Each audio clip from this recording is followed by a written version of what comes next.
எதற்காக படைத்தார்? நம்மளை தேவன் எப்படி படைத்தார்? நம்மளை தேவன் ஏன் அப்படி படைத்தார்? அதை நம்ம விளங்கிக் கொள்ள வேண்டும். ஆதியாகமம் புஸ்தகம் 2வது அதிகாரம் 26, 27. பின்பு தேவன் நமது சாயலாகவும் நமது ரூபத்தின்படியேயும் மனுஷனை உண்டாக்குவோமாக. அவர்கள் சமுத்திரத்தின் மச்சங்களையும் ஆகாயத்து பறவைகளையும் மிருக ஜீவன்களையும் பூமி அனைத்தையும் பூமியின் மேல் ஊறும் சகல பிராணிகளையும் ஆளக்கடவர்கள். அல்லேலூயா. பக்கத்துல உள்ள பார்த்து சொல்லுங்களேன், நீங்க ஆள பிறந்தவர்கள். அவங்கள கையை நீட்டி சொல்லுங்களேன், நீங்க ஆள பிறந்தவர்கள். இந்த உலகத்தை, இயற்கையை, இந்த உலகத்தில் உள்ள பிராணிகள், மனிதர்கள், இயற்கைகள் எல்லாவற்றையும் ஆள்வதற்காக தேவன் உங்களை படைத்தார்.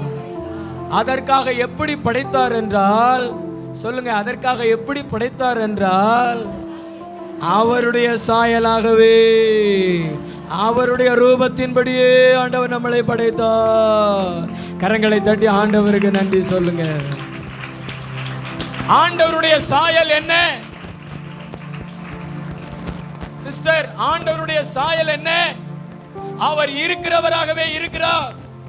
அவருடைய ஆண்டுகள் முடிந்து போவதில்லை. ஆதாம் ஏவாளை உருவாக்கும் பொழுது அவர் எப்படி இருந்தாரோ அதே போலதான் இன்றைக்கும் இருக்கிறார். இன்னும் அப்படித்தான் இருக்க போகிறார். அவருக்கு மரணம் என்பது இல்லை. அவருக்கு ஆண்டுகள் முடிந்து போவதில்லை. வேதம் அவரை குறித்து சொல்லுகிறது, அவர் நேற்றும் இன்றும் என்றும் மாறாதவராயிருக்கிறார். அவருடைய சாயல் அது. அப்படித்தான் தேவன் நம்மளை உண்டாக்கினாரு. மனிதனுக்கு மிருகங்கள் மூலமாகவோ, இயற்கையின் மூலமாகவோ, அசுத்த ஆவிகள் மூலமாகவோ மரணம் வருவதை தேவன் அவனுக்கு நியமிக்க முடியல. தேவன் அவனுக்கு நியமிக்கல. காரணம், தேவன் எப்படியோ அப்படியே மனிதனும் படைக்கப்பட்டான். எல்லாத்தையும் ஜெயிக்கிறவனாக, கடலை ஜெயிக்கிறவனாக, தீயை ஜெயிக்கிறவனாக, அனிமல்ஸ்களை ஜெயிக்கிறவனாக, இயற்கையை ஜெயிக்கிறவனாக, எதுவும் அவனை மேற்கொள்ள முடியாதவனாகத்தான் தேவன் அவனை படைத்திருந்தான். ஆனால் பிசாசுன்னு ஒருத்தன் இருக்கிறான், பாத்தீங்களா? பிசாசு ஆண்டவர் புசிக்க கூடாது என்று சொல்லி இருந்த அந்த கனியை புசிக்க வைத்தான். புடுங்கி புசிக்க வைத்தான். ஆண்டவர் சொல்லியிருந்தார், ஏதேன் தோட்டத்தில் இருக்கிற சகல விருட்சத்தின் கனியையும் நீ புசிக்கலாம், ஆனா அந்த நடுவுல இருக்கிற நன்மை தீமை அறியத்தக்கதான கனியை மாத்திரம் நீ புசிக்காதன்னு சொல்லி இருந்தாரு. ஆனா சாத்தான் ஏமாத்துறவன், சாத்தான் தந்திரம் உள்ளவன், பாம்பு வடிவத்தில் வந்து ஏவாள் இடத்துல பொய் சொன்னான். அவளும் சாத்தானுடைய வார்த்தையை நம்பி புசிக்க கூடாது அந்த கனியை அவள் புடுங்கி புசித்து தன் கணவருக்கும் கொடுத்து தேவனுடைய சாயலை இழந்தால், மரணத்தை சந்தித்தால். அதனால தாங்க இன்னைக்கு ரோட்ல போகிற ஒரு பாம்பு கடிச்ச மனுஷன் சாகுறான், ஒரு யானை மிதிச்சு மனுஷன் சாகுறான், மின்னல் அடிச்சு மனுஷன் சாகுறான். இன்னைக்கு இந்த உலகத்தை அவன் ஆண்டு கொள்ள முடியல. காரணம், அடிமையின் சாயலாக மாறிட்டான். அதனாலதான் ஆண்டவர் இயேசு கிறிஸ்து 2020 ஆண்டுகளுக்கு முன்பாக தான் அடிமையின் சாயலாக மாறி நமக்காக இரத்தத்தை சிந்தி கல்வாரி மலையில நமக்கு ஜீவனை சம்பாதித்து இன்றைக்கு நம்மளை பார்த்து சொல்றாரு, மறுபடியும் ஆண்டுகளை ஆண்டுகள், மறுபடியும் ஆண்டுகளை ஆண்டுகள். நீ ஆள பிறந்தவன், நீ மாள பிறந்தவன் அல்ல, நீ மறிக்க பிறந்தவன் அல்ல, நீ ஆள பிறந்தவன். விசுவாசம் இருந்துச்சுன்னா தலைக்கு மேல கை தட்டி ஆண்டவரை மகிமைப்படுத்துங்க. கர்த்தர் உன்னை பார்த்து சொல்லுகிறாரு, நீ மாள பிறந்தவன் அல்ல, நீ ஆள பிறந்தவன். அபிஷேகத்துல நிறைந்து உன்னை ஆண்டவர் மறிக்கிறதுக்கு படைக்கல. அவரை மாறிய ஆள பிறந்தவர்களாக ஆண்டவர் நம்மளை படைச்சாரு. ஆனா அதை புரிந்து கொள்ளாத மனிதர்கள் இன்னைக்கும் ஆண்டவருடைய வார்த்தைக்கு கீழ்ப்படியாம, ஆண்டவருடைய சத்தத்துக்கு கீழ்ப்படியாம தங்களுடைய நாட்களிலே ஆண்டுகள் அவர்களை ஆண்டு விட ஒப்பு கொடுத்து விடுகிறார்கள். 969 எங்க இருக்கு? 40 எங்க இருக்கு? 60 எங்க இருக்குது?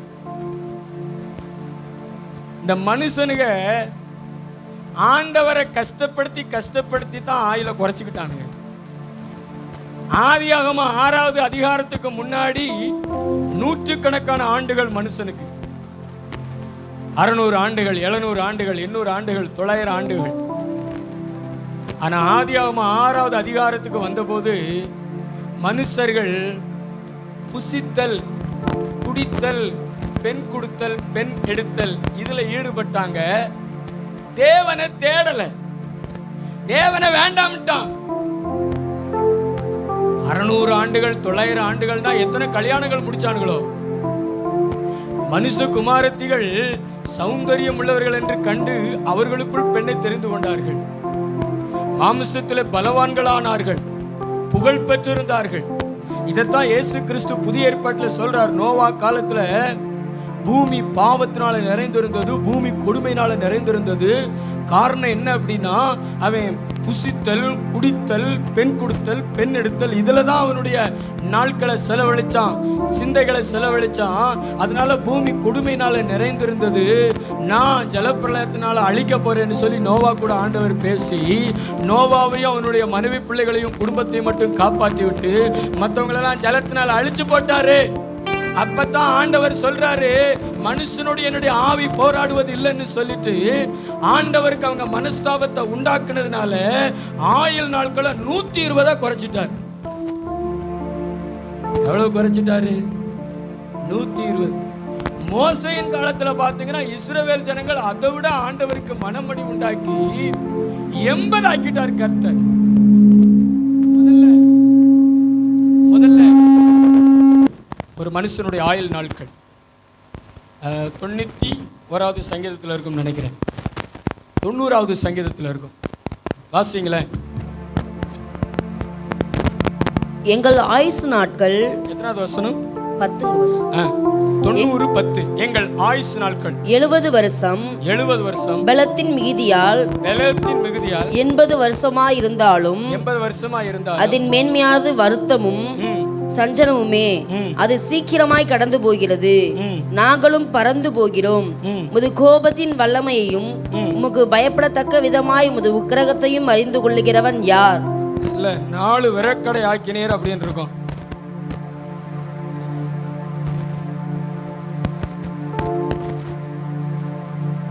அருமையான ஒரு வசனம். Thank you Jesus.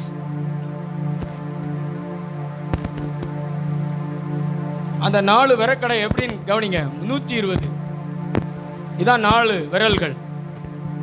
இந்த 4 விரல்கள்ல 1 2 3 10 20 30 40 50 60 70 80 90 100 110 120. கர்த்தர் 4 விரக்கடை என்ன செஞ்சாரு? மாத்தினாரு. மோசையின் காலத்துல 80 ஆக்கிட்டார். ஆனா இப்ப எவ்வளவு வாழ்றான் மனுஷன்? 40 50. இதுக்கு மேல மனுஷனால வாழ முடியல. அப்படித்தானே? பக்கத்துல பேசுறவங்க அப்படித்தானே? 969க்கும் 950க்கும் 40க்கும் எங்க இருக்கிறது? மனுஷன் ஆண்டவரை கஷ்டப்படுத்தி காயப்படுத்தி நம்ப மறுத்து தன்னுடைய ஆயுள் நாட்களை குறைச்சிக்கிறான். விசுவாசிகள் கூட விசுவாசின்னு பேர் வச்சுக்கிட்டு ஆண்டவரை விசுவாசிக்காம ஆண்டவருடைய கிருபையை பெற்றுக்கொள்ளாம உலகத்தின் மேல, பணத்தின் மேல, சிற்றின்பங்கள் மேல ஆசை வச்சு ஆண்டவரை பிரியப்படுத்தாம ஆயுள் நாட்களை குறைச்சிக்கிறாங்க. ஆண்டுகள் இவங்களை ஆண்டு விடுகிறது. இவங்க ஆண்டுகளை ஆண்டு கொள்ளணும், ஆனா இவங்கள ஆண்டுகள் ஆண்டு விடுகிறது. ஆவியானவர் உங்களோடு பேசுகிறாரு. ஆண்டு நம்மளை ஆளக்கூடாது, ஆண்டுகளை நான் ஆள வேண்டும் என்று சொல்லி இன்னைக்கு பரிசுத்த ஆவியானவருடைய கரத்துல உங்களை ஒப்பு கொடுங்க.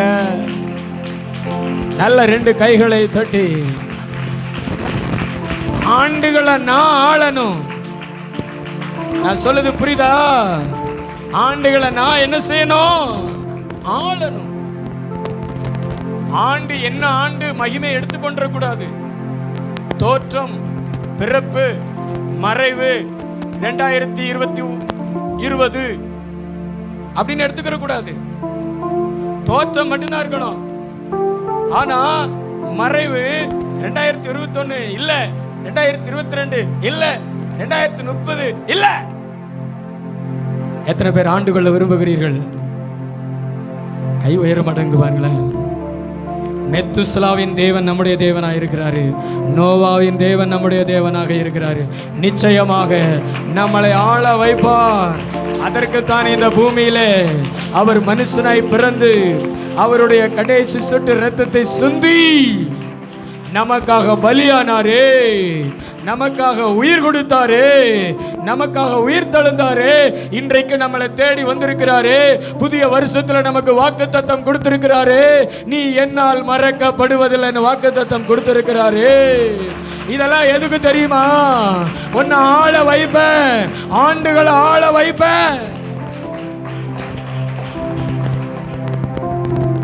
ஆள பிறந்தவர்கள் நம்மை ஆள்வதற்கு வேற எதையும் ஒப்பு கொடுக்க கூடாது. கர்த்தருடைய கரத்தை பிடிச்சு ஆண்டுகளை நாம் ஆள்வதற்கு நாம் ஆண்டவரை விசுவாசிக்க வேண்டும். ஆண்டை எப்படி ஆண்டு கொள்வது அல்லது ஆண்டுகளை எப்படி ஆண்டு கொள்வது, அதான் செய்தியுடைய தலைப்பு. ஆமென். ஆதியாகமம் புஸ்தகம் 5வது அதிகாரம் 22வது வசனம். ஏனோக்கு மெத்துசாலாவை பெற்ற பின்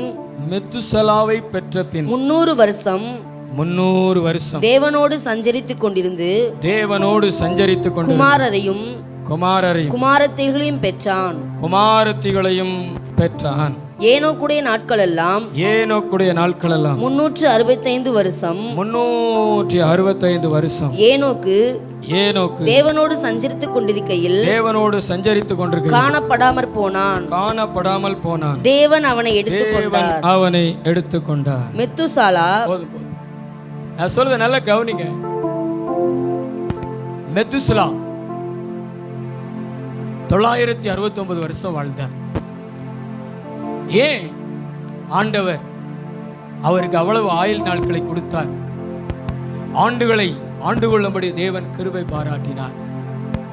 இந்த உலகத்துல நம்ம யாரா பிறக்கிறோம், எதா பிறக்கிறோம், அதை வச்சுதாங்க நம்முடைய ஆண்டுகள் கூட்டி கொடுக்கப்படுகிறது.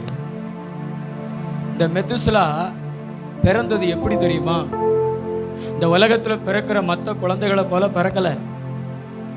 இந்த உலகத்துல பிறக்கிற குழந்தைகள்லாம் எப்படி நீங்க கவனிச்சு பாருங்களேன்.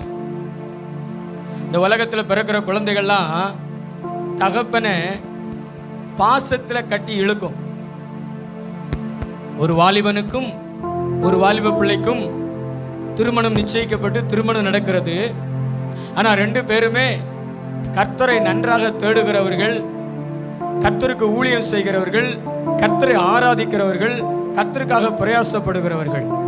ஆனா 2 பேரையும் நேசித்து ஒரு கர்ப்பத்தின் கனியை ஆண்டவர் கொடுக்கிறார்.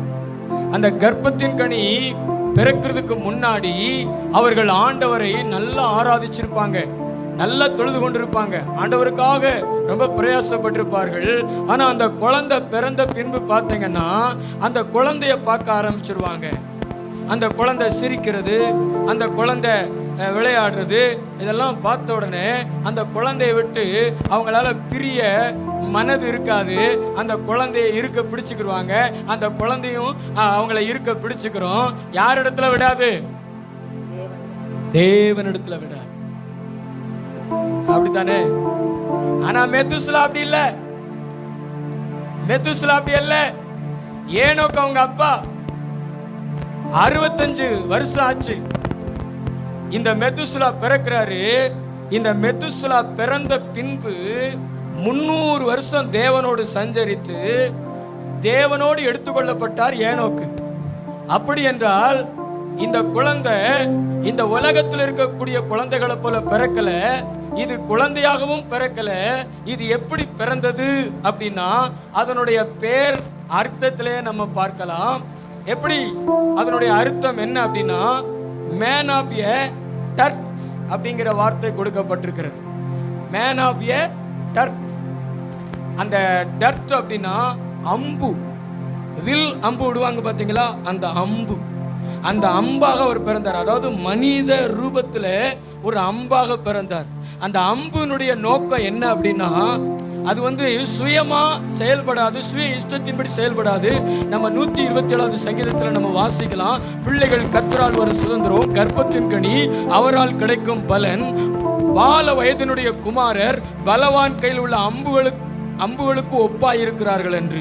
அப்படி என்றால் இவன் அம்பாக பிறந்தான். அம்பாக பிறந்தான் என்றால் அவன் ஆண்டவருடைய கையில இருந்தான். ஆண்டவர் என்ன நினைக்கிறாரோ, ஆண்டவர் எதை செய்ய நினைக்கிறாரோ, ஆண்டவர் எந்த லெக்கை வைத்து இவனை எய்ய நினைக்கிறாரோ அதுக்கு அவர் கையில ஒப்பு கொடுத்து அதுக்கு அர்ப்பணித்து அதை செயல்படுத்தினவன் தான் மெத்துசலா. அல்லேலூயா. கரவை தலையிலையா சொல்லுங்களேன். தன் தகப்பனை தன் பாசத்தினாலே கட்டிப்படவில்லை, தேவனை விட்டு பிரிக்கல. இன்னைக்கு நிறைய பிள்ளைகள் பாருங்களேன், பெற்றோர்கள் மேல அதிக பாசத்தை காண்பித்து தேவனிடத்துல நெருங்க விடாதபடி செய்திருவாங்க. அந்த அன்பின் கயிறுகளினாலே கட்டி அவங்களை இறுக்கிக் கொள்வார்கள். சர்ச்சுக்கு போக வேண்டாம், ஜெபம் பண்ண வேண்டாம், ஆண்டவரோடு உறவாட வேண்டாம், இப்ப நான் புதிய உறவாக வந்திருக்கிறேன், என்னோடு உறவாடுன்னு சொல்லிட்டு அன்பின் கயிறுகளினால கட்டி வைத்து விடுவார்கள், தேவனிடத்துல போக விடாதபடி. அது அம்பு இல்ல, அது வம்பு. அம்பு எது தெரியுமாங்க? அவங்க பிறந்த பின்பு அவங்க பெற்றோரை பாசத்தினால கட்டி வைக்காம, அன்பினால கட்டி வைக்காம ஆண்டவரிடத்துல போங்க, உண்மையான அன்பினிடத்துல போங்க, உண்மையான நேசத்தினிடத்துல போங்கன்னு சொல்லிட்டு பெற்றோரை அது தள்ளி கொண்டே இருக்கும். கர்த்தரிடத்துல மற்றவங்களை அது தள்ளி கொண்டே இருக்கும். தேவனுடைய விருப்பம், தேவனுடைய நோக்கம், தேவனுடைய திட்டம் எல்லாவற்றையும் செயல்படுத்தி கொண்டிருக்கும். தன்னுடைய இஷ்டத்தின்படி அது செயல்படாது.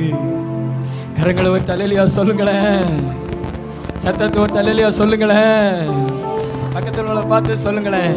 நீங்க எத்தனை பேரை தடுத்து இருக்கிறீங்க? உங்க அப்பா அம்மா, உங்க நண்பர்கள், உங்க உடன் பிறந்தவர்கள், உங்க உறவினர்கள் எத்தனை பேரை ஆராதனைக்கு வர விடாம, ஜெபத்துக்கு வர விடாம, பாசத்தினால வெகுமதிகளை கொடுத்து ஏதோ ஒன்றை காண்பித்து நீங்க தடை பண்ணியிருக்கிறீங்க. ஆண்டவர் சொல்றாரு, யாரையுமே உங்களுடைய அன்பினால, உங்களுடைய பாசத்தினால, உங்க வெகுமதிகளை கொடுத்து தடை பண்ணினீங்கன்னா நீங்க அம்பு கிடையாது. ஆனா மற்றவங்களை தேவன் பக்கமாக போங்க போங்க போங்க, தேவன் ஆராதிங்க, என்ன நேசிக்காதீங்க. என்னுடைய அன்பு மாயையான அன்பு, என்னுடைய வெகுமதி போலியான வெகுமதி, என்னால் உங்களுக்கு ஒரு பிரயோஜனம் கிடையாது. உண்மையான தெய்வம் இயேசு கிறிஸ்து, உண்மையான நேசம் இயேசு கிறிஸ்து, உண்மையான உதவிகளை தருகிறவர் இயேசு கிறிஸ்து. அவரிடத்துல ஜெபம் பண்ணுங்க, அவரிடத்துல உறவாடுங்க, அவருக்காக வாழ்ங்கன்னு சொல்லி யாரெல்லாம் தள்ளி விடுகிறார்களோ அவர்கள் தாங்க மெத்துசலா. நல்ல கையை தட்டி, நல்ல கையை தட்டி, நல்ல கையை தட்டி. கரந்தட்டு வராது.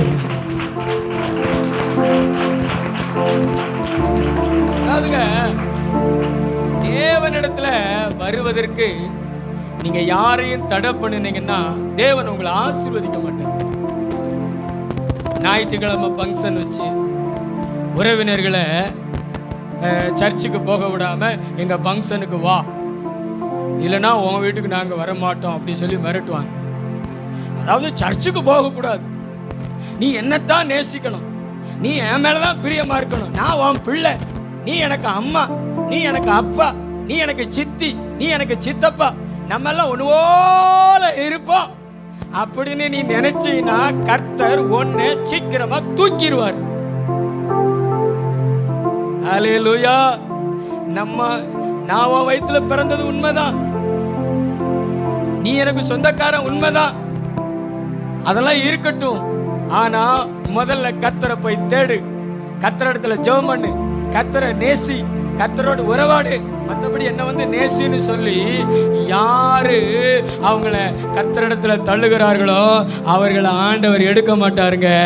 ஆண்டுகளை ஆண்டுகொள்ள ஆண்டவர் அவங்களுக்கு கிருபை தருவாரு. நான் சொல்றது புரியுதா? நான் சொன்னது எத்தனை பேருக்கு புரிகிறது? இது சரித்திர உண்மை, இது சரித்திர உண்மைங்க. சும்மா கடவுள் கிடையாதுங்க. நீங்கெல்லாம் கடவுளை ரொம்ப அற்பமா நினைக்கிறீங்க. நீ செய்யற வேலையை விட ஆண்டவர் கேவலம், நீ பெத்த பிள்ளைய விட ஆண்டவர் கேவலம், நீ நடத்துற ஃபங்க்ஷனை விட ஆண்டவர் கேவலம். அதனாலதான் கர்த்தர் உனக்கு ஆண்டுகளை குறைச்சு கொடுத்துறாரு. ஆண்டவர் அற்பமானவர் அல்லங்க, நம் ஜீவனின் அதிபதிங்க, நம் ஜீவனின் அதிபதி. நாளை நம்ம காணணும்னா அவர் நினைச்சா தாங்க நாளைய நம்ம காண முடியும். புரியுதா நான் சொல்லுகிறது? அவர் அற்பமானவர் இல்லை, அவர் ஜீவனின் அதிபதி. பக்கத்தில் உங்களை பார்த்து சொல்லுங்களேன், அவர் அற்பமானவர் அல்ல, நம்முடைய ஜீவனின் அதிபதி. நம்ம ஜீவன் மேல சொல்லுங்களேன், நம்ம உயிர் மேல, குடும்பத்தாருடைய உயிர் மேல, இந்த உலகத்தில் இருக்கிற அத்தனை மனிதர்களுடைய உயிர் மேல அதிகாரம் படைத்தவர் தான் ஆண்டவர். அவர் நினைச்சதுனால தான் 2021, அவர் நினைக்க போறதுனால தான் 2022, அவர் நினைக்க போறதுனால தான் 2023, அவர் நினைக்க போறதுனால தான் 2035, 2045. தலைக்கு மேல கூட கை தட்டி அவர் நினைப்பார்ல எங்களை. நல்ல கை தட்டுங்க வாலிப தம்பிகள், நல்ல கை தட்டுங்க. அவர் இல்லைன்னா உயிர் இல்லை, ஜீவன் இல்லை. சகோதரர்களே தூங்காதீங்க, நல்ல கைத்தட்டி ஆண்டவருக்கு நன்றி சொல்லுங்க. ஆண்டுகளை ஆள செய்கிறவரே உமக்கு ஸ்தோத்திரம் ஐயா. மெத்துசலாவின் தேவன் நம்முடைய தேவனா இருக்கிறார். நீங்கெல்லாம் பாசத்தினால அப்பா அம்மாவை கட்டி போடாதீங்க. நான் சொல்றேங்க, கைவிடுங்க. இந்த உலகத்துல ஒரு பிள்ளை கைவிடப்படும் பொழுது அது கர்த்தரை நோக்கி ஓடும். தாவீதை அவங்க அப்பா கைவிட்டாரு, அதனாலதான் அவர் நிறைய சங்கீதம் பாடியிருக்காரு. நம்ம வாசித்த சங்கீதத்துல கூட 127வது சங்கீதம் 10வது வசனத்துல கூட, உன் தகப்பன் உன் தாய் உன்னை கைவிட்டாலும் நான் உன்னை சேர்த்துக்கொள்ளு அவர் பாடி இருக்கிறார். அவங்க அம்மா அப்பா கைவிட்டு இருக்கிறாங்க, அதனாலதான் கர்த்தர் அவர் தேடினார். என்னுடைய வாழ்க்கையில் அப்படித்தான். என் குடும்பம்லாம் ரட்சிக்கப்பட்ட பேக்ரவுண்ட் கிடையாது. எங்க குடும்பத்திலேயே, அதுவும் பரம்பரையிலேயே, பரம்பரைன்னா தாத்தா கூட பிறந்தவங்க, இவங்களையே நான் ஒருத்தன் தான் ரட்சிக்கப்பட்டிருக்கேன். அதுவும் ஊழியம் செய்து கொண்டிருக்கிறேன் கர்த்தருக்கு. அதுக்கு ஒரே ஒரு ரீசன் என்னன்னா, எங்க அம்மா சின்ன வயசுல இறந்து போயிட்டாங்க. 7 வயசுல எங்க அப்பா ஹாஸ்டல்ல ஒன்று சேர்த்தாரு. அவருடைய சிந்தனை விட்டு எடுத்து போட்டார். பிள்ளையாகவே நினைக்கல. ஆனா இவங்கெல்லாம் இப்படி கைவிட போதுதான் ஏசப்பாவை நான் பிடிச்சேன். இன்னைக்கு வரைக்கும் ஏசப்பா கூட நடக்கிறேன். உங்களை மனிதர்கள் கைவிடுகிறார்களா? சந்தோஷப்படுங்க. உறவினர்கள் கைவிடுகிறார்களா? சந்தோஷப்படுங்க. ஏன்னா நீங்க ஏசப்பாட்ட நெருங்கி போவீங்க. அப்பா எல்லாரும் கைவிட்டுட்டாங்கப்பான்னு அவர் உங்களை தேடி வருவாரு. நீங்கள் அவரும் ஏனோக்கு தேவனோடு சஞ்சரித்தது போல நீங்கள் ஆண்டவரோடு நடப்பீங்க, ஆண்டவரோடு உறவாடுவீங்க. இந்த பூமியில ஆண்டுகளை ஆண்டு கொள்வீர்கள். ஆண்டவர் உங்க கூட இருந்த ஆண்டுகளை ஆண்டு கொள்வீர்கள். உம்மாலே ஒரு சேனைக்குள்ளே பாய்வன், உம்மாலே ஒரு மதிலையும் தாண்டுவேன். கை தட்டு வராது, நல்ல உணர்வட. ஹல்லேலூயா. நமக்கு உள்ளுக்குள்ள இருந்து வந்தாலும் வெளியில இருந்து வந்தாலும் ஆண்டவர் நம்ம கூட இருந்தார்னா எதுவும் நம்மளை ஆள முடியாது. சுகர் இருக்கா, பிரஷர் இருக்கா, வேற வியாதிகள் இருக்கா, ஆண்டவர் நம்ம கூட இருந்தார்னா அதை அமுக்கியே வச்சிருப்பாரு. எழும்பாது. சமுத்திரத்தின் அலைகளை அமர பண்ணுகிற தேவன் நம்முடைய தேவன். இறையாதே அமைதலாயிரு என்று சொன்ன தேவன். என் வயிற்றுக்குள்ள இருக்கக்கூடிய அந்த அந்த ப்ராப்ளங்களை ஆண்டவர் அமைதியா கிட, ஏ சுகர் அமைதியா கிட, ஏ பிரஷர் கொதிக்காத கம்முனு கிடன்னு சொன்னார்னா கட்டுப்படாதா? நம்முடைய ஆண்டவர் உலகத்துக்கும் ஆண்டவர், நம்முடைய சரீரத்துக்கும் அவர் ஆண்டவருங்க. அவர் நம்ம சரீரத்தையும் ஆளுகிறவருங்க. நம்முடைய செல்கள் கூட புதுசு புதுசு ஆண்டவர் உருவாக்கி கொண்டு இருக்கிறாரு. தினந்தோறும் செல்லுகள் உருவாகி கொண்டிருக்கிறது நம்முடைய சரீரத்தில் அவர் என்னென்ன செய்யறாருன்னு ஆனா நமக்கு தெரியல. ஆனா ஒன்று தெரியுமா, நம்மளை வாழ வைத்துக் கொண்டே இருக்கிறாரு, நம்மளை நடக்க வைத்துக் கொண்டே இருக்கிறாரு, நம்மளை பலப்படுத்திக் கொண்டே இருக்கிறாரு. அடுத்த வருஷத்துக்குள்ளையும் பிரவேசிப்பதற்கு நமக்கு பலனை கொடுத்துக்கிட்டே இருக்கிறாரு. ஹல்லேலூயா. இதுதான் உண்மை. ஆண்டவரை யாரும் அற்பமா நினைச்சிடாதீங்க. அவர் கனத்திற்குரியவர், நாம் வாழ்வதற்கு மிக அவசியமானவர். கர்த்தர் சொல்லுகிறார், நீங்களும் ஒரு அம்பாக மாறுங்கள். எப்படிப்பட்ட அம்பாக? உன் இஷ்டப்படி நடக்காது, உன் இஷ்டப்படி கல்யாணம் முடிச்சுக்கணும்னு நினைக்காது, உன் இஷ்டப்படி குழந்தைய பெற்றெடுத்துக்கணும்னு நினைக்காது. ஆம்பளை பிள்ளை தான் பிறக்கணும், பெண் குழந்தை பிறக்கக்கூடாது. சிலருக்கு பெண் குழந்தை தான் பிறக்கணும். உன் இஷ்டம் அல்ல, உன் இஷ்டப்படி எதையுமே செய்யாது. பலவானுடைய கையில் அம்பாயிரு, வேலை அம்பு. ஆண்டவர் கையில இரு. அவர் எந்த லெக்க நோக்கி விடுறாரோ போ, அவர் என்ன செய்ய சொன்னாரோ செய். அதுதான் அம்பு. இந்த உலகத்துல உன் இஷ்டப்படி வாழணும்னு விரும்பினா நீ அம்பு கிடையாது. ஆண்டவருடைய கை, பலவானுடைய கை, அதுக்குள்ள அடங்கி. இந்த உலகத்துல ஒரே ஒரு பலவான் தாங்க, அவர் பேர் இயேசு கிறிஸ்து. வேற யாரும் பலவான் கிடையாது. நம்மெல்லாம் பலவீனர்கள். பவுல் அப்போஸ்தலன் கூட ஆண்டவர் சொல்லுகிற வார்த்தை, உன் பலவீனத்தில் என் பலன் பூரணமாய் விளங்கும். பணத்தை பார்த்த உடனே விழுந்துருவோம், இச்சைகளை பார்த்த உடனே விழுந்துருவோம். அதனாலதான் கர்த்தர் சொல்லி வச்சிருக்கிறார், நீதிமான் 7 தடவை விழுந்தாலும் மறுபடியும் எழுந்திருப்பான். ஏன்னா அவர் தூக்கி விடுவாரு. நம்மளை பத்தி அவருக்கு தெரியும், நம்ம பலவீனர்கள் என்று. ஆனா அவர் ஒரு முறை கூட விழலங்க. நமக்காக இந்த மண்ணில பாடுகள் அனுபவிச்சு விழுந்தாரு. ஆனா வாழ்க்கையில விழல. அவரை குறித்து வேதம் சொல்லுகிறது, நம்முடைய பலவீனங்களை குறித்து பரிதபிக்க கூடாத பிரதான ஆசாரியர் நமக்கு இராமல் எல்லா விதத்திலும் நம்மை போல் சோதிக்கப்பட்டு பாவமே இல்லாத பிரதான ஆசாரியர் நமக்கு இருக்கிறார். அவர் பேர் தான் இயேசு. நமக்கு வந்த சோதனை வந்தது, ஆனா அவர் விழல. அவரிடத்துல பாவம் இல்லை. அந்த பலவானுடைய கையில இரு, அம்பாயிரு, தெம்பாயிரு. பக்கத்துல பாத்தீங்களா, அம்பாயிரு. ஆண்டவர் கையில அம்பாயிரு, வாழ்க்கையில தெம்பாயிரு. உன்னை யாரும் ஒண்ணு செய்ய முடியாது. நீ தண்ணீர்ல நடந்தால் அவர் உன் கூட இருப்பாரு. நீ அக்கினியில நடந்தால் அது உன் மேல பற்றாது. நீ ஆறுகளை கடந்தால் அவைகள் உன் மேல புரளாதே. ஏன்னா அவர் ஆண்டவர், உலகத்தை ஆள்கிறவர், ராஜாதி ராஜா, கர்த்தாதி கர்த்தர், வானத்தின் மேலையும் பூமியின் மேலையும் சகல அதிகாரம் படைத்த தேவன், பிரம்மாண்டமான தேவன், பெரிய தேவன். இயேசு சகல அதிகாரம் படைத்தவர். ஹல்லேலூயா. அவரை மீறி வீட்டுக்குள்ள ஒரு சின்ன எறும்பு கூட நுழைய முடியாது. அவர் பயங்கரமான பார்வை, எக்ஸ்ரே ஸ்கேனை விட துல்லியமாய் நம்மளை கண்காணிக்கிறவர். ஃபாதர் பாடி இருக்கிறாங்கல்ல அந்த பாட்டுல 139வது சங்கீதத்தை. ஃபாதருக்கு அந்த கிருபை உண்டு. அதை நம்ம எத்தனை முறை படிச்சிருப்போம், ஆனா விளங்கி இருக்காது. ஆனா பாடல் மூலமா அழகாய், என்னை காண்பவரே, என் எந்திருக்குதலையும் என் உட்கார்தலையும் நீர் அறிந்திருக்கு. ஆமென். ஹல்லேலூயா. நீங்க வீட்டுக்கு போறீங்க, ரோட்ல உங்களுக்கு என்ன ஆபத்து இருக்குன்னு ஆண்டவருக்கு தெரியும். நாளைக்கு என்ன நடக்க போகுது, இன்னொரு 10 வருஷம் கழிச்சு என்ன நடக்க போகுது, எல்லாம் அவருக்கு தெரியும். அவருக்கு வந்துங்க, நமக்கு அதாவது நடந்தது தெரியும், ஆனா நடக்க போறது தெரியாது. ஆனா ஆண்டவருக்கு நடந்ததும் தெரியும், நடக்க போறதும் தெரியும். அதாவது பின்னாடி நடந்தது எப்படி தெரியுமோ அதே மாதிரி இனி என்னென்னலாம் நடக்க போகுதுன்னு தெரியும். அதனால தான் சில நேரம் நம்ம சோர்ந்து போய் இருக்கையில் ஆண்டவர் சொல்கிறாரு, உனக்கு நான் ஆத்துமாக்களை தருவேன். ஒரு நாள் நான் சோர்ந்து போய் ஜெபம் பண்ணிக்கிட்டு இருக்கையில் ஆண்டவர் 2024 உனக்கு 1000 ஆத்துமாக்கள் தருவேன்னு சொன்னார். அப்போ நம்ம வாழ்க்கையில் நடக்க போகிறதெல்லாம் அவருக்கு தெரியும். அவர் தானே செய்ய போகிறாரு. நல்ல கையை தட்டி ஆண்டவருக்கு மகிமை சொல்லுங்க.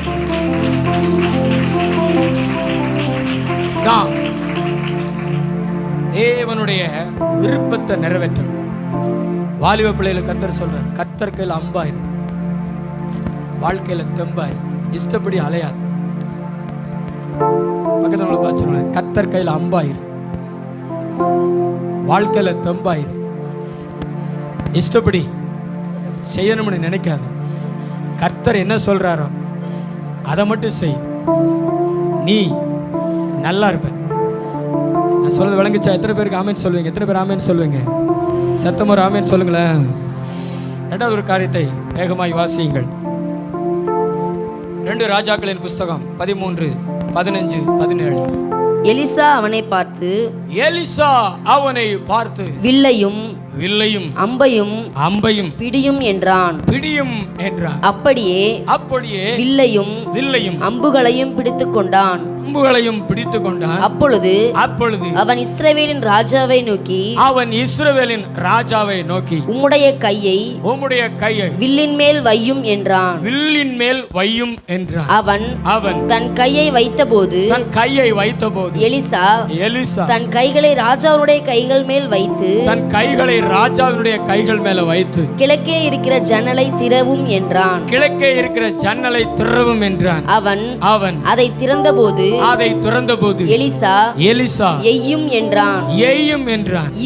இவன் எய்தபோது அவன் அது கர்த்தருடைய இரட்சிப்பின் அம்பும் சீரியனிலிருந்து விடுதலையாக்கும் இரட்சிப்பின் அம்புமானது சீரியனுடைய கையிலிருந்து விடுதலையாக்கும் இரட்சிப்பும் அம்புமானது நீர் ஆபெக்கிலே சீரியரை தீர முறியடிப்பீர் என்றான். பின்பு போதும், நான் சொல்லுத கவனிங்க. அம்பு, எலிசா தீர்க்கதரிசி வயசாகி போச்சு, மரணத்துக்கு ஏதுவான ஒரு வியாதியில கிடக்கிறார். அப்ப இஸ்ரவேல் தேசத்தை ஆளுகை செய்த யோவாஸ் என்கிற ராஜா அவரை பார்க்க வர, உடல்நிலை சரியில்லையே அப்படி சொல்லி விசாரிக்க வருகிறார்.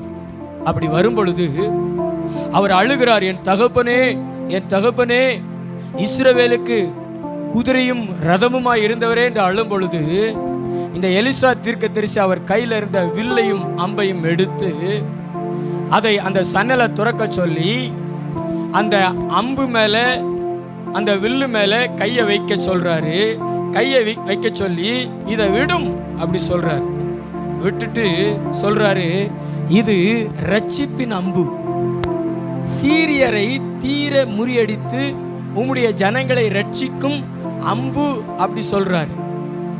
ஆவியானவர் நமக்கு சொல்லுகிற வார்த்தை என்னன்னா, நீங்க அம்பா இருக்க வேண்டும். அம்பு முதல்ல பலவான் கையில் உள்ள அம்பு, இஷ்டப்படி செயல்படாத அன்பு, பலவானுடைய விருப்பத்தை நிறைவேற்றும் அன்பு. ரெண்டாவது சொல்கிறாரு, நீங்க அம்பா இருக்கிறீங்கன்னா அநேகருடைய ரட்சிப்புக்கு விடுதலைக்கு காரணமா இருப்பீங்க. அநேகருக்கு பாவத்திலிருந்து, வியாதியிலிருந்து, மரணத்திலிருந்து, பிசாசிலிருந்து கட்டுகள் அவிழ்க்கப்படுவதற்கு தேவன் உங்களை பயன்படுத்துவார். அல்லேலூயா. உங்களிடத்துல வருவாங்க, உங்களிடத்துல தங்களுடைய பிரச்சனைகளை சொல்லுவாங்க. எனக்கு உடல்நிலை சரியில்லைன்னு சொல்லுவாங்க, என் வாழ்க்கை சரியில்லைன்னு சொல்லுவாங்க, நிம்மதியே இல்லைன்னு சொல்லுவாங்க. அப்ப நீங்க அவங்கள நீங்க சர்ச்சுக்கு வர வேண்டாம் அப்படிலாம் சொல்லிடக்கூடாது. அதெல்லாம் ஆண்டவர்லாம் விடுதலை தர மாட்டாரு. நீங்க வேற எங்கேயாவது போங்க, மைகாரண்ட போங்க, குறிகாரண்ட போங்க, ஜோசியாரண்ட போங்க அப்படின்னு அனுப்பிவிட்டுற கூடாது. அவங்களிடத்துல அவங்க பிரச்சனையை சொல்லும் பொழுது உடனே ஏசப்பாவுடைய விடுதலையை குறித்து சொல்லணும், பாவத்திலிருந்து கொடுக்கிற விடுதலையை சொல்லணும். சபையில நடக்கிற சாட்சிகளை சொல்லணும். ஆண்டவர் செய்த அற்புதங்களை நீங்க சொல்ல கேட்டிருப்பீங்க, விசுவாசிகள் சொல்ல கேட்டிருப்பீங்க, அதை சொல்லணும். ஆண்டவருடைய வார்த்தையில உள்ள அற்புதங்களை சொல்லணும். உடனே அவங்களுக்குள்ள விசுவாசம் வரும். அப்படியே சர்ச்சுக்கு கூட்டிட்டு வாங்க. சர்ச்சுக்கு கூட்டிட்டு வந்து விட்டுட்டீங்கன்னா போதும். இங்க ஆராதிக்கும் பொழுது, நாங்கள் ஜெபிக்கும் பொழுது, பரிசுத்த ஆவியானவர் பலமா இறங்கும் பொழுது, சத்தியத்தை கேட்கும் பொழுது அவங்களுக்கு விடுதலை உண்டாகும். அப்பொழுது நீங்கள் யாராய் மாறுகிறீர்கள்? ரட்சிப்பின் அன்பு. இந்த ரட்சிப்பின் அன்புக்கு தாங்க ஆயுள் நாட்கள் அதிகமாய் கூட்டி கொடுக்கப்படும். ஒருவன் எனக்கு ஊழியம் செய்தானா அவனை பிதாவானவர் கனம் பண்ணுவார். பிரதர் கவனிங்களே, நீங்க ஆண்டவருக்கு ஊழியம் செஞ்சு பாருங்களேன், உங்களுக்கு ஆயுள் நாட்களை கூட்டி கொடுப்பார் ஆண்டவர். நீங்க நல்ல வேலை செய்யணும், நல்ல பணம் சம்பாதிக்கணும், நல்லா சாப்பிடணும், அவன் சுகபோகமா வாழ்றது மாதிரி, இவன் சுகபோகமா வாழ்றது மாதிரி நானும் வாழணும் அப்படின்னு சொல்லிட்டு அதுல மட்டும் உங்க கவனத்தை செலுத்திட்டு அநேகருடைய விடுதலைக்கு நீங்க காரணமாகலன்னா கர்த்தருடைய ரட்சிப்பின் அம்பு கிடையாது. நீங்க மெத்துசுலா கிடையாது. அல்லேலூயா. நம்முடைய காரியத்தையும் பார்க்கணும். வேலை, படிப்பு, பிள்ளைகள், குடும்பம் அதெல்லாம் பார்க்கணும்.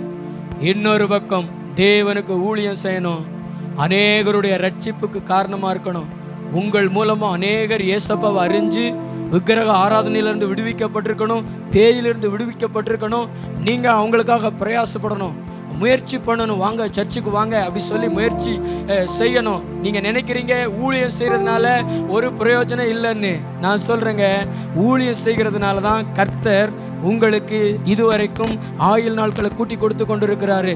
இன்னும் நீங்கள் ஆண்டவருக்காக பிரயாசப்படுங்க, கனி கொடுங்க, ஆத்துமாக்களுக்காக பிரயாசப்படுங்க. நிச்சயமா சொல்றேன், உங்களுடைய ஆண்டை கர்த்தர் கூட்டி கொடுத்து கொண்டே இருப்பாரு. உங்களுக்கு தீர்க்காயுசு பெருகும். ஹல்லேலூயா, ஹல்லேலூயா. சகோதரிகள் நினைக்கிறாங்க ஊழியம் செய்யறதுனால என்ன தப்பு. அதாவது உலகத்துல எல்லாருமே இழிவாய் நினைக்கிற ஒரு ஒர்க் எது தெரியுமாங்க? எது எது எல்லாம் என்ன பாருங்க, எது எது சிஸ்டர்? ஊழியம். ஊழியம். சண்டே கிளாஸ் நடத்துறது, கேர்சல் கூட்டம் நடத்துறது, ஆத்துமாக்களை சர்ச்சுக்கு கூட்டு வர்றது, இதெல்லாம் அதனால நமக்கு என்ன பிரயோஜனம்னு நான் சொல்லுவேன். உன்னுடைய இருதயத்தை ஆண்டவர் இன்னும் சரியாய் துடிக்க பண்ணுவதே, இன்னும் ஆயுள் நாட்களை கூட்டி கொடுப்பதே அந்த ஊழியம் நீ செய்கிறத பார்த்து தான் ஆண்டவர் அதை அதிகமாக ஆண்டவர் உனக்கு கிருபைகளை தருகிறார். உன் ஆயுஷ் நாட்களை கூட்டி தருகிறார். உன் இருதயத்தை சரியாக துடிக்க வைக்கிறாரு. இந்த இருதயம் நின்று போச்சு அப்படின்னா, மூச்சு நின்று போச்சு அப்படின்னா அவ்வளவுதான். நான் சொல்லுது புரியுதா? புரியுதா புரியலையா? ஊழியம் செய்யுங்க, நீங்க உங்க காரியங்களையும் செய்யுங்க. ஆனா ஒரு பக்கம் ஊழியத்தை கனமா நினைங்க. நான் சொல்றேங்க, உலகத்திலேயே உயர்ந்தது, உலகத்திலேயே மேலானது எது அப்படின்னா ஊழியம். நான்லாம் என்னுடைய பிள்ளைகளை இன்ஜினியரிங் காலேஜ் படிக்க வைக்கணும், டாக்டருக்கு படிக்க வைக்கணும் அப்படியெல்லாம் நினைக்கல. என் பிள்ளைகளை ஆரம்பத்துல இருந்தே சொல்லி வச்சிருக்கிறேன், கர்த்தருக்கு ஊழியம் செய்யணும். என் பேர பிள்ளைகளை கூட ஊழியம் செய்ய வைப்பேன். கர்த்தர் எனக்கு ஆயுஷ் நாட்களை கூட்டி கொடுத்தாருன்னா என் சந்ததிகள் எல்லாமே உயிரோட இருக்கிற வரைக்கும் ஆண்டவருக்காக ஊழியம் செய்யணும். நீ கொடுப்பியா உன் பிள்ளைய? நீ செய்வியா ஊழியம்? உன்னை உயிரோட உலாவ வைக்கிறதே ஊழியத்தை வச்சுதான். ஹல்லேலூயா. அந்த வார்த்தையினுடைய அர்த்தம் அதுதான். ஒருவன் எனக்கு ஊழியம் செய்வானால் அவனை பிதாவானவர் கனம் பண்ணுவார். நீங்க ஏதோ ஒரு ஊழியம் செஞ்சதுனால தான், கர்த்தருடைய ஊழியத்தை செஞ்சதுனால தான் நீங்க ஆபத்துல தப்பிக்கப்பட்டீங்க. அந்த ஆபத்துல நீங்க மரித்து போய் இருக்க வேண்டியிருக்கும். நீங்க போன வாகனம் கவிழ்ந்து, போன வாகனத்தின் மேல இன்னொரு வாகனம் வந்து மோதி நீங்க பிழைச்சிருப்பீங்க.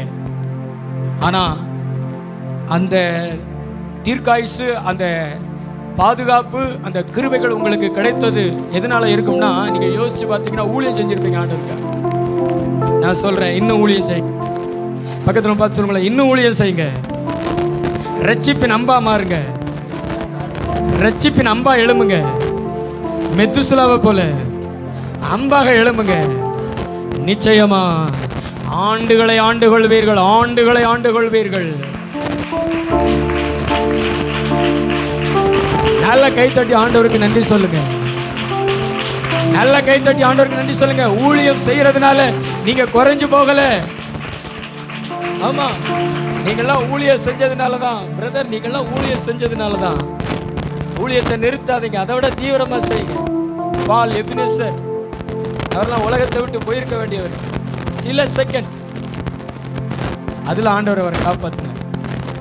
உபவாச ஜெபம் முடித்து விட்டு மனைவி பிள்ளைகளை வைத்து கொண்டு போகும்பொழுது பெரிய சாலைகள் அல்ல, பக்கத்தில் இருக்கக்கூடிய இந்த சாலையில தான் ஒரு ஆட்டோக்காரன் நேரம் வருவான்னு நினைச்சு கடைசியில் அந்த பக்கமாக போய் இவர் அந்த வண்டியில் போய் மோதி கண்ணாடியெல்லாம் நொறுங்கி போய் கிடக்கிறார்.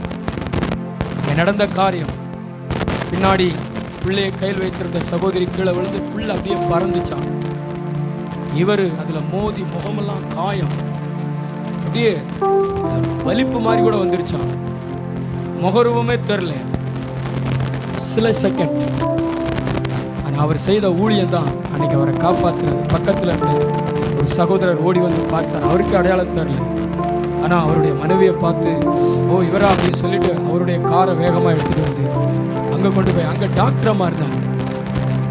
அவங்களே தையல் போட்டாங்க. செவ்வாசி வரைக்கும் போயிருந்தாலும் நம்ம பால் பார்த்துருக்க முடியாது. ஆனால் ஆண்டவர் அங்கே டாக்டர் வச்சிருந்தாரு, அங்கே காரை வச்சிருந்தார், ஓடி வர வச்சார். நான் சொல்லுவேன், ஒவ்வொரு செகண்டும் தேவனுடைய உதவி. நீ ஊழியம் செய்யறதுனால குறைய மாட்டேன் சகோதரியே, நீ சண்டே கிளாஸ் நடத்துறதுனால குறைய மாட்டேன், என் தேவனுடைய நாமத்தை சொல்றதுனால குறைய மாட்டேன். அவர் இன்னும் உனக்கு உயிர் கொடுப்பாரு.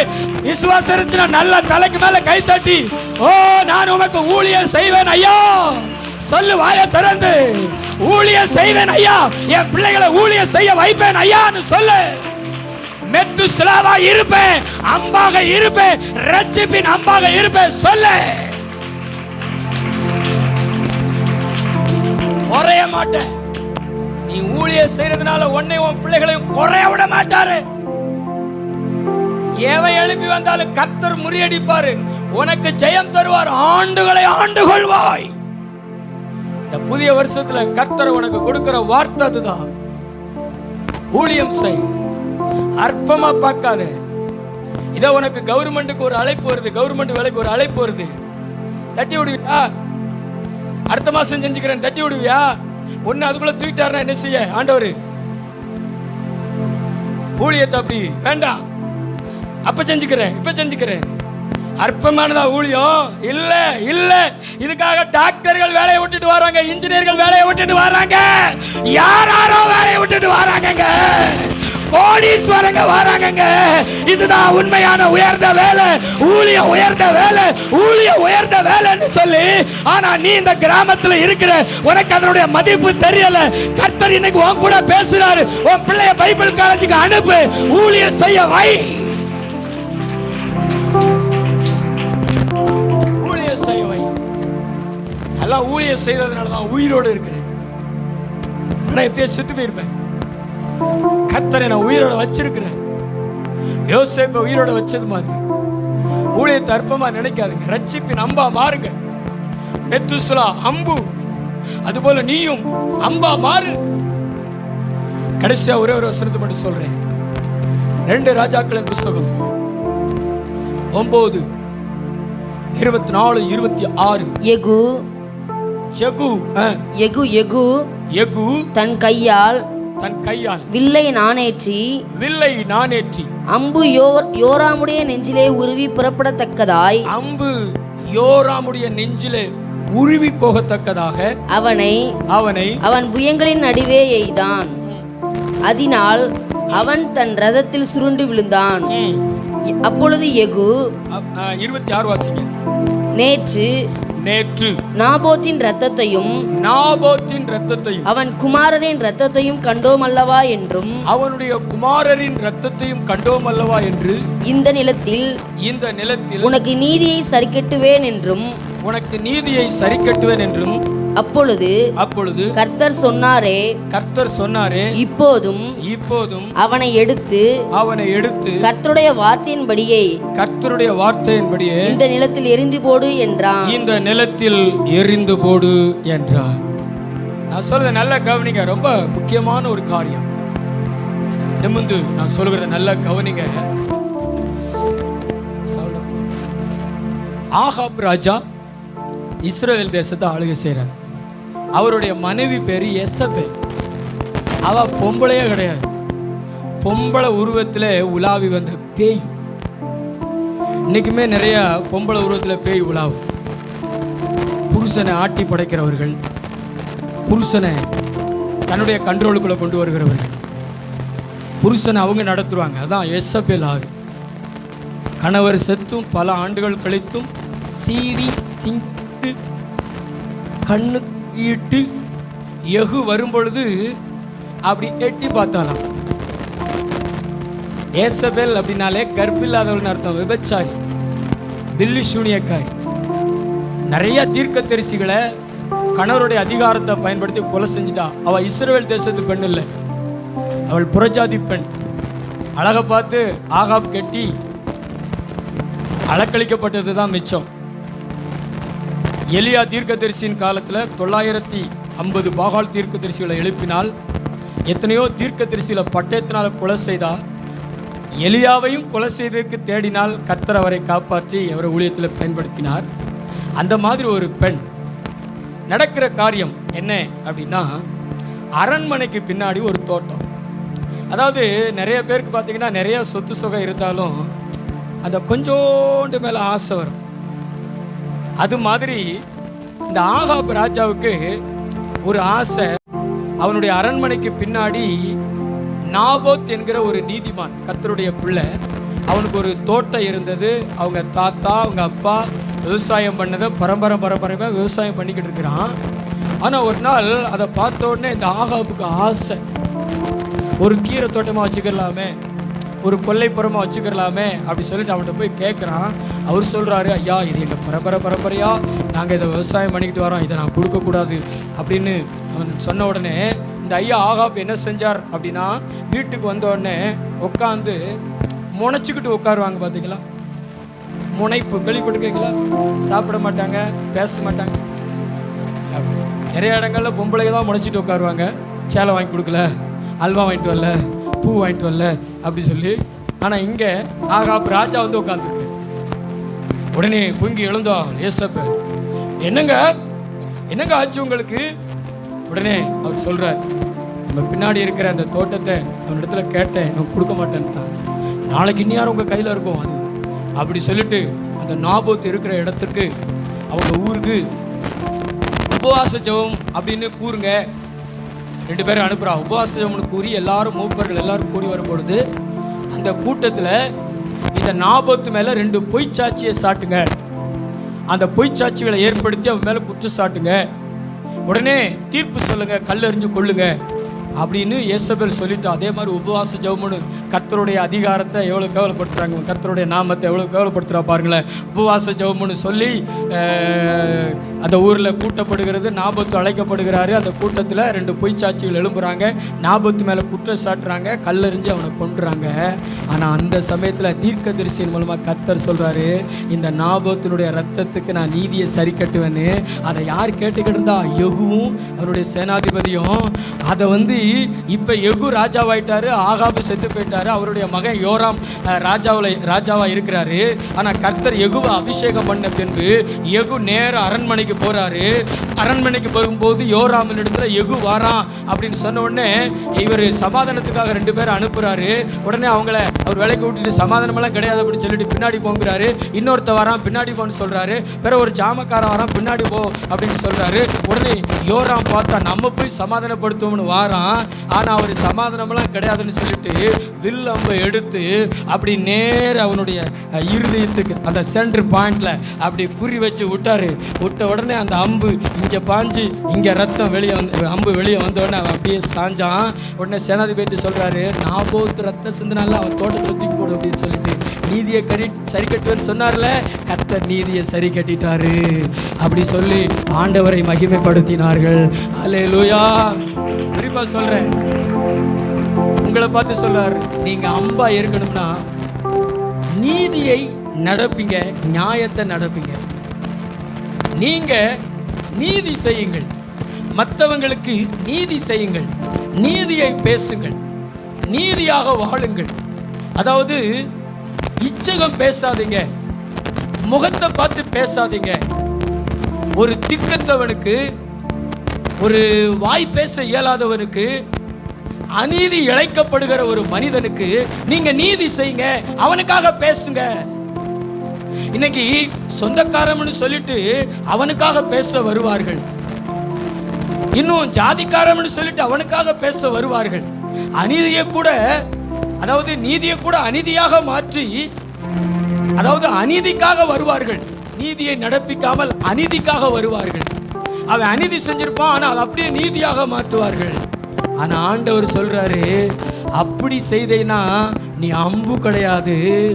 எங்கே நீதி, எங்கே நியாயம் அப்புறப்படுத்தப்படுகிறதோ அந்த இடத்துல நீ நின்று அங்கே நீதியை சரி கட்டு, நீதியை சரி கட்டு. மற்றவங்களுக்காக நீதியை பேசு, மற்றவங்களுக்காக நீதி செய். கைத்தட்டு வராது இருக்கு, நல்ல கைத்தட்டி ஆண்டவருக்கு நன்றி சொல்லுங்க. 2 கைத்தட்டி ஆண்டவருக்கு நன்றி சொல்லுங்க. நீங்களா நீதியை பேசுறவங்க யாருமே கிடையாது. நீங்களா நீதியை பேசுறவங்க யாராவது இருக்காங்களா? பிடிச்சமான ஆளர் தான் பேசுவாங்க. பைபிள்ல ஒரு வசனம் சொல்லுகிறது, நீதிமொழிகள் 30வது அதிகாரத்துல, அதாவது கடைசி அதிகாரத்துல 6வது வசனம் நினைக்கிறேன். நீதிமொழிகள் கடைசியில ஊமையனுக்காகவும்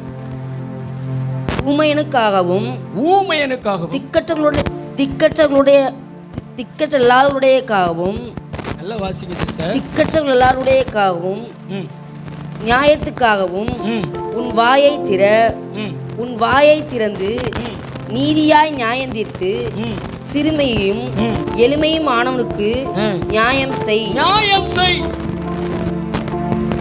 வாய் பேச முடியாதவனுக்காக பேசு. நியாயம் புறக்கணிக்கப்படுகிறவனுக்காக பேசு. ஆதரவு இல்லாதவனுக்காக பேசு. ஒருத்தனுக்கு அம்மா அப்பா இல்ல, சொந்த பந்தம் இல்ல, பேக்ரவுண்ட் இல்ல, ஆனா அவனுக்காக அவன் வாயை தர. உன் கூட பிறந்துட்டான் அப்படிங்கிறதுக்காக வாயை திறக்கிற. அநீதியை கூட நீதியை நிரூபிக்கிற. சொந்தக்காரன் அப்படிங்கிறதுக்காக அநீதியை கூட நீதியை நீ பேசுற. ஆனா ஆண்டவர் சொல்றாரு, அப்படி நீ பேசாத, அது அநீதி. இச்சகம் உன்னிடத்துல இருக்கிறது. ஏதோ ஒரு தேவையை மனதில் வைத்து நீ அப்படி செயல்படுகிறாய். உனக்கு அவங்களால ஒரு உதவி தேவை, அதனால இதை மனசுல வைத்து நீ செயல்படுகிற. அப்படி செயல்படாத. ஊமையனுக்காக, திக்கற்றவனுக்காக, உதவி இல்லாதவனுக்காக நீ நியாயத்தை பேசு. அதுதான் அம்பு. நான் சொல்றது புரியுதா? எத்தனை பேருக்கு புரிகிறது? பக்கத்துல பார்த்து பேசுங்களேன். இயேசுநாதர் நீதியை சரி கட்டுறவர். எங்கே அநீதி நடப்பிக்கப்படுகிறதோ அங்கே நீதியை நடப்பிப்பார். அரசன் நின்று கொள்ளுவான், தெய்வம் நின்று கொள்ளும். ஆனா நீ எப்படி? இச்சகம். பணக்காரங்களா இருந்தா பாவம் பண்ணாலும் தெரியாது, அப்படித்தானே? பணக்காரங்களா இருந்தா பாவம் பண்ணாலும் தெரியாது, என்ன பண்ணாலும் தெரியாது. அவங்ககிட்ட நிறைய பணம். ஏழைகளா இருந்தா அவங்க சின்ன மிஸ்டேக் கூட பண்ணியிருக்க மாட்டாங்க, அவங்கள உருட்டி எடுப்பாங்க. வண்டுகள் உருட்டி எடுக்கிற மாதிரி எடுப்பாங்க. ஆண்டவர் பார்த்துக்கிட்டு தான் இருக்கிறாரு. நீ அவரை மாதிரி நீதி செய்கிற மகளா எழுப்பு. நான் இந்த உலகத்துல பார்த்துட்டேன். ஆனா எனக்கு ஒரு பழக்கம் உண்டு. நீங்க என்ன நினைச்சாலும் நினைச்சுக்கோங்க, ஆனா முன்னாடி உட்கார வச்சுட்டு அவங்ககிட்ட நீதியை தான் பேசுவேன். நான் மறைமுகமாகவோ நேர்மையாகவோ நான் நீதியை பேசுவேன். கர்த்தருடைய பெரிதான கிருபையினால நிறைய பேருக்கு நம்மளை பிடிக்காது. நீதி செய்கிறவங்கள நிறைய பேருக்கு பிடிக்காது. அப்படித்தானே? ஆமாவா இல்லையா? எத்தனை பேர் ஆமான்னு சொல்லுவீங்க? நீங்கள் நீதியா இருந்தீங்கன்னா, நீதியா பேசுனீங்கன்னா உங்களை யாருக்கும் பிடிக்காது. ஆனால் கர்த்தர் உங்களை சீக்கிரமாக எடுத்துக்கொள்வார். இச்சகம் பேசுகிறவர்கள். பழையவருடைய ஆராதனையில் ஒரு வசனம் வாசிச்சோம் பார்த்தீங்களா? நான் இச்சகம் பேசினால் அவர் என்னை சீக்கிரமாய் எடுத்துக்கொள்வார். முகத்தை பார்த்து பேசாது, ஜாதியை பார்த்து பேசாது, முடியை பார்த்து பேசாது, மூக்கை பார்த்து பேசாது, பணத்தை பார்த்து பேசாது. கடவுளை பாரு, பேசு, நியாயத்தை பேசு. கடவுள் உன்னை உயர்த்துவார். கடவுள் உன்னை தீர்க்காயுசினாலே நிரப்புவார். நல்ல கைத்தட்டி ஆண்டவருக்கு நன்றி சொல்லுங்க. 2 கைகளை தட்டி ஆண்டவருக்கு நன்றி சொல்லுங்க. எனக்கெல்லாம் நான் எத்தனையோ பேரை நம்பி பார்த்தேன், எத்தனையோ பேரிடத்துல உதவி கேட்டு பார்த்தேன். எனக்காக யார் பேசுவா? ஏன்னா எனக்கும் அநீதி இழைக்கப்பட்டது. இன்னைக்கு வரைக்கும் நம்முடைய சர்ச்சு பேர் என்னுடைய பேர்ல இல்லை, நம்முடைய ட்ரஸ்ட் பேர்ல இல்லை. என்னுடைய திருமணத்திற்காக என்னுடைய மனைவி வீட்டுக்காரங்க கொடுத்தாங்க கொஞ்சம் பணம். அதில் தான் இந்த இடம் வாங்கப்பட்டது. ஆனால் நம்ம ஒரு ஸ்தாபனத்தில் இருந்தோம். அந்த ஸ்தாபன தலைவர் சொன்னார், பிரதர் இது எங்கள் பேருக்கு முடிங்க, நாங்கள் உங்களுக்கு பாதி தருவோம், நீங்கள் பாதி போட்டிங்கன்னா நாங்கள் பாதி போட்டு கட்டிடலாம் அப்படின்னு சொன்னார். நானும் அதை நம்பி அதில் ஒரு துளியளவு கூட அத்தாட்சி கிடையாது. கடவுளை போல பார்த்தேன். அவர்கள் அப்படி இல்லை என்பதை பின்புதான் பார்த்தேன். ஆனால் நமக்கு உதவி செய்யலை. ஆரம்பத்தில் ஏதோ மொத்தத்திலே நம்ம இவ்வளோ பெரிய பில்டிங் கட்டியிருக்கோம். ஒரு 35,000 ரூபாய் கொடுத்துருப்பாருங்க. அது கூட அவங்க கொடுக்கல, அவங்களுடைய விசுவாசிகள் சில பேர் கொடுத்தாங்க. நம்ம எக்ஸ்டெண்ட் பண்ணி கட்டும் பொழுது கூட தரை போடாமல் இருந்தது. அப்பொழுது அவருடைய மகன் திருமணத்திற்காக இன்விடேஷன் கொடுக்க வந்து மேலே வந்து கொடுத்துட்டு கீழே வந்து சர்ச்சை பார்த்தாரு. வரா கேட்டார், பிரதர் இதுக்கு உங்களுக்கு எவ்வளோ ஆகும், என்ன செய்ய போகிறீங்க அப்படின்னு கேட்டார். டைல்ஸ் போட போகிறோம், 1 லட்ச ரூபா ஆகும்னா. சரி, என் மகன் கல்யாணம் முடிஞ்சோடனே வந்து வாங்கிக்கோங்க அப்படின்னாரு. கல்யாணம் முடிஞ்ச 6 மாதம் ஆச்சு. ஆனாலும் ஒரு மறு உத்தரவும் இல்லை. அவருடைய மருமகன் இடத்துல கேட்டேன், ஃபோன் போட்டு கேட்டேன். அவர் அப்படின்னு திட்டார். நம்ம பணத்தை போட்டு நம்ம ஊழியம் செஞ்சு உங்கள்கிட்ட பரியாச வார்த்தை கேட்கணுமா அப்படின்னு நினச்சி சர்ச்சில் உட்காந்து ஒரு ரிசைன் லெட்டர் எழுதி பால் எபினேசர்ட்ட கொடுத்து விட்டேன். போய் கொடுத்தார். அதிலிருந்து விலகினோம். மறுபடியும் அவங்க இடத்துல முயற்சி பண்ணினோம். ஒரு முறை போய் எங்கள் பேரை மட்டும் அதில் இணைங்க, எங்களுக்கு நீங்கள் எழுதி கொடுக்க வேண்டாம், எங்கள் பேரை மட்டும் அதில் இணைங்கன்னா உடனே அவர் பயங்கரமாக மச்சானை கூப்பிட்றா, மாமனை கூப்பிட்றா அப்படி சொல்லிட்டு பயங்கரமாக சண்டைக்கு வந்துட்டார். அன்னைக்கு ஆண்டவர் கையில் ஒப்பு கொடுத்துட்டேன். இன்னைக்கு வரைக்கும் ஆண்டவர் நமக்கு உதவி செய்வார் என்று அவருடைய நீதிக்காக காத்திருக்கிறேன். நிச்சயமாக அவருடைய நீதி விளங்கி கொண்டு இருக்கிறது.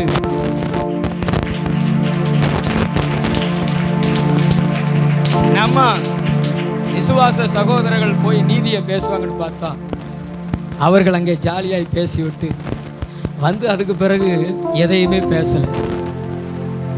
எல்லாருடைய விருப்பமும் பணத்தை பார்க்கிறார்கள், ஆட்களை பார்க்கிறார்கள், ஆனால் நீதியை பார்க்கிறார்கள். ஆனால் தேவன் ஒருவர் மாத்திரம்தாங்க நீதி செய்கிறவர். அவனுக்கு உயர்ந்தவனும் கிடையாது, பணக்காரனும் கிடையாது, யார் கிடையாது. நீதிதான். நான் விசுவாசிக்கிறேன், எனக்காக இயேசு பேசுவார் என்று. அவர் அம்பாக இருக்கிறபடினால ஆண்டவர் எனக்காக பேசுவார் என்று. நீங்க நம்புறீங்களா? நல்ல கைத்தட்டி ஆண்டவருக்கு நன்றி சொல்லுங்களேன். அது ஒரு நிமிஷம் பண்ணி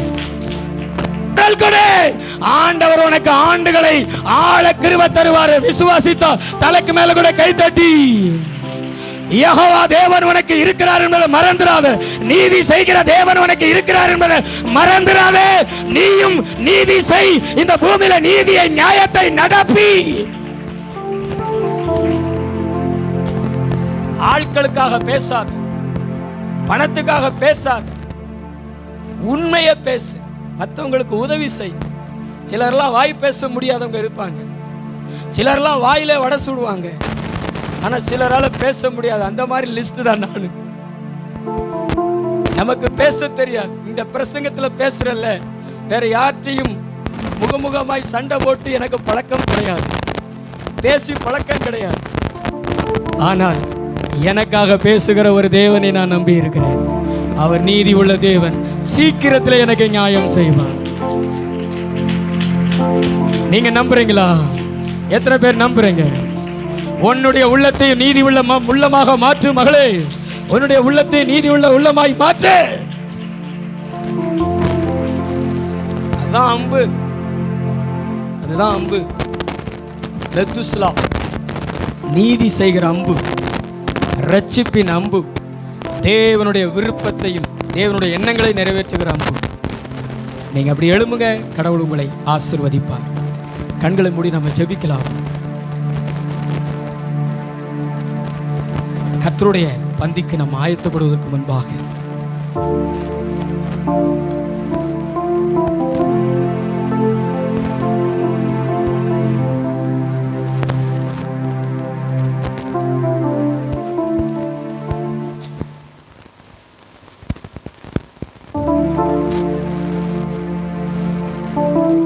எத்தனை பேர் அம்பாக எழும்ப போகிறீர்கள்?